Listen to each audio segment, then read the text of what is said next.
नमस्कार मित्रांनो, आज असं आमचं गवळदेव म्हणजे गवळदेव तर नदीकाठी असा वाघ लिपताला दुपारी जेवतला आणि जेवल्यानंतर आम्ही वाघाक पळवतला.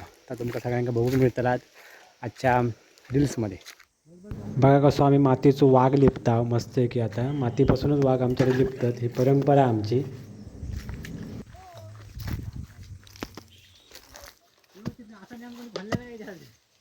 बघा उंदराचा बोकदा.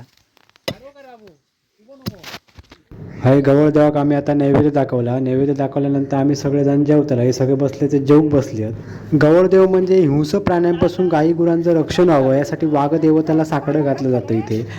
आणि इथे आता सगळे मस्त की जेवतात. डाळ भात सोल्या बटाट्याची भाजी, पापड लोणचा, भोपळ्याची भाजी, जिलेबी असं सगळी लहान पोरं आणि सोलकढी सगळं मस्त खातात आणि मजा एन्जॉय नदीच्या काठी एन्जॉय करतात सगळेजण. आता हे बघा पुढे हा तो वाघ आणि वाघाची वाडी. तो वाघ 5 फेरे झाले का नदीत पळायचा त्यानं आणि नदीत पळाल्यानंतर आंघोळ करायची आणि पुन्हा मागे यायचं. असे वाघाक आम्ही पळवतला. म्हणजे काय जर त्याला लांब आम्ही जंगलात पिटाळतला असं ते सीन दाखवलेलं शेवटला.